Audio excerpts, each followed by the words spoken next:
kita rumahnya ada kelebihan masakan, kirim ke sana gitu. Apa unabikum bisyarrin min hada? Mau tidak aku kasih tahu kata Rasul yang paling buruk dari itu? Qalu na'am ya Rasulullah. Man yubhidun nasa wa yubhidunahu.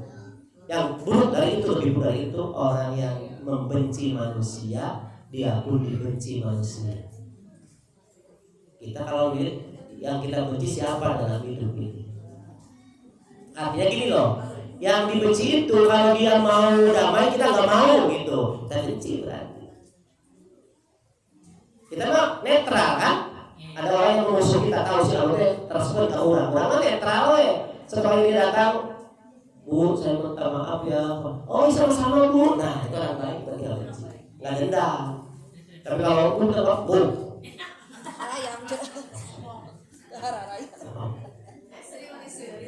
itu orang yang paling buruk. Orang yang paling buruk. Belum selesai. Apa unabiukum bisyarrin min hada? Apa kamu ingin tahu yang paling buruk dari itu? Qalu na'am ya Rasulullah. Man la yaqbalu asratan wa la yaqbalu ma'dziratan wa la yaghfiru dzanban. Orang yang tidak mau memaafkan kehilapan, uzur dan kesalahan atau dosa orang lain. Tak mau memaafkan orang. Itu orang yang paling buruk. Apa unabiukum bisyarrin min hada? Masih ada. Apa kalian ingin tahu yang lebih buruk dari itu? Qalu na'am ya Rasulullah. Man la yurja khairuhu, orang yang tidak pernah diharapkan kebaikannya. Nauzubillah.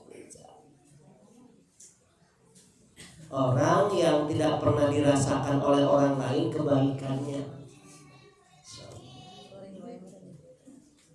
Gak kebayang. Wala yu'manu syarruhu, dan tidak bisa dijadikan aman keburukannya. Selalu ada orang menjadi korban keburukannya. Itu orang paling buruk. Masyaallah, naudzubillah, subhanallah.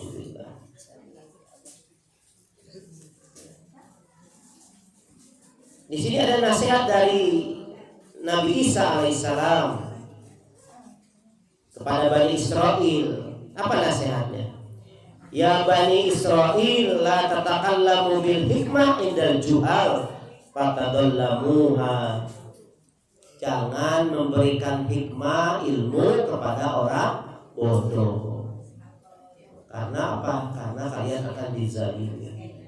Kalau ada orang terkenal dengan kebodohannya, bodohnya itu bodoh benar-benar bodoh, safe ya, subaha itu.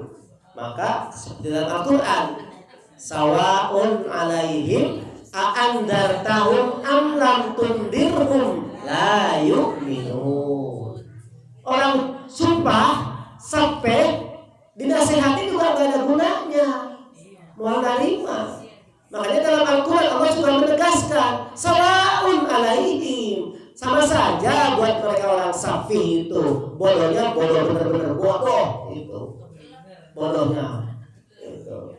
Kamu beri peringatan, enggak diberi peringatan, sama saja. Kalau itu tidak akan beriman. Masyaallah.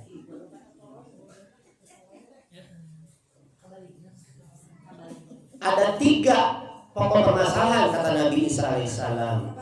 Amrun bayyinun rusyduhu fattabi'uhu. Urusan yang jelas petunjuknya kalian ikuti. Oh ini benar, ikuti. Wa amrun bayyinun ghayyuhu fajtanibu. Urusan yang benar dosanya dan kejahatannya, keburukannya tinggalkan.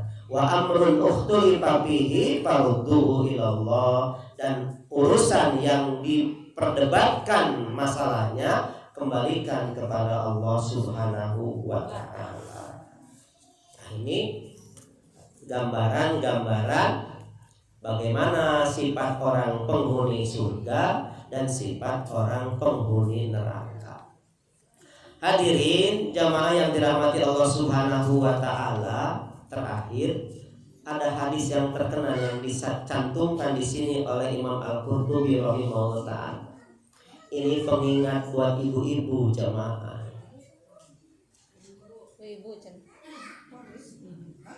Nih ya, Bu, dicantumkan hadis Bukhari yang terkenal untuk perempuan nih. Akhir zaman sekarang hadisnya dicantumkan di sini. Judulnya di sini sifati ahli jannah wa ahli nar. Yang kedua, sifat ahli surga dan sifat ahli neraka. Hadis riwayat Muslim dari Abu Hurairah. Sahih. Hadisnya sahih. Tentang apa? Sinfani min ahli nar. Ada dua kelompok orang ahli neraka. Lam arahumma, yang kalian tidak pernah melihat sebelumnya, kata Nabi. Pertama, qaumun ma'hum siyatun ka'adnabil baqar yadribuna bihan nas. Kaum orang yang dia memegang cambuk dan suka memukul dengan cambuk itu, memukul manusia. Ini lambang orang diktator, kejam, jahat dalam pemerintahan. Dulu banyak ya orang pemimpin yang jahat. Mungkin kalau dulu itu seperti Namrud, Fir'aun, Abraham itu ya. Itu yang pertama, itu ahli neraka. Yang kedua, yang kedua nasihat buat kita. Wa nisa'un kasiyatun ariyatun ma'ilatun mumilatun rusuhunna ka'asnamil bukhti al-ma'ilatu la yadkhulna jannah wa la yajidna rihaha wa inna rihaha la yujadu min masiratin kaza wa kaza. Dua kelompok ini tidak akan mencium aroma surga. Baunya surga juga mau angkat cium. Dua kelompok ini. Yang kedua apa? Nisaun, perempuan, kasiyatun, berpakaian, ariyatun, tapi telanjang, ma'ilatun, sedang berlenggak-lenggok. Mungkin profesi anu catwalk, fashion. Hati-hati. Tapi nanti busananya yang pilih. Ma'ilatun, mumilatun, pandai merayu-rayu. Gila. Gumelis. Gumelis. Rusuhna ka'asnamil bukhti, kepalanya seperti punduk unta. Al-ma'ilatu la yadkhulna jannah, tidak akan pernah masuk surga, wa la yajidna rihaha, dan tidak akan pernah mencium bau surga. Ini tafsirnya banyak sekali.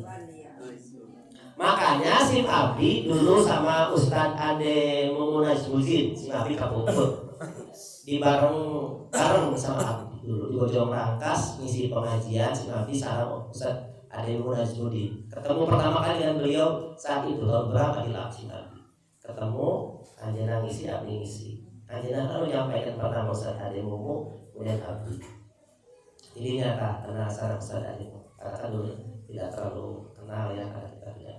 Yang keduanya tambah akrab setelah ketika ngelamar. Dari Mumu Najmudin ngelamar Neng Mena buat Om Hasan. Nasib Abdi menampi lamaran karena di majelis. Tambah kenal sama beliau sampai sekarang. Saat itu beliau nyampaikan kita bahas tentang pakaian muslimah.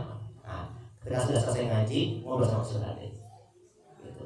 Beliau mendengar mungkin apa yang saya sampaikan, bahwa wanita itu kalau keluar rumah beda dengan dalam rumah.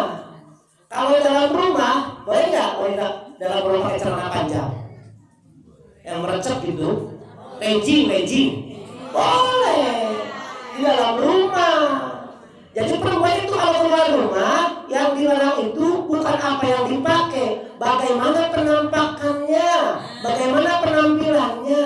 Kalau keluar rumah, dia harus menggunakan dua pakaian. Yang pertama khimar, namanya kerudung, khimar.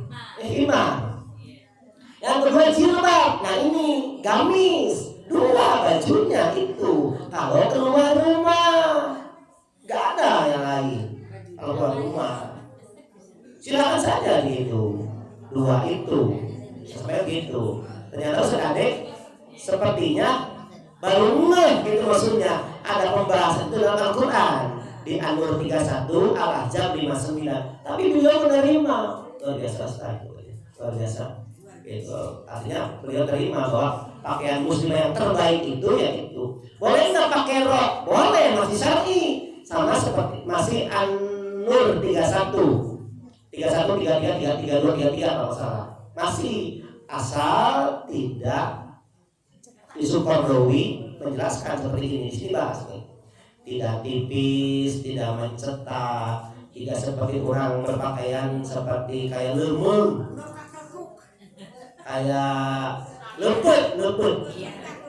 Nah, lekak-lekuknya kelihatan. Nah, itu bukan sekedar tebal, tapi lekuk-lekuknya nggak boleh kelihatan. Harus berlombrok, harus lebar, menutupi, tidak menyerupai pakaian orang kafir gitu. Jadi bukan masalah baju celananya yang boleh diperdebatkan. Zaman Belanda dulu orang Islam kan dilarang pakai celana panjang keluar kali-kali.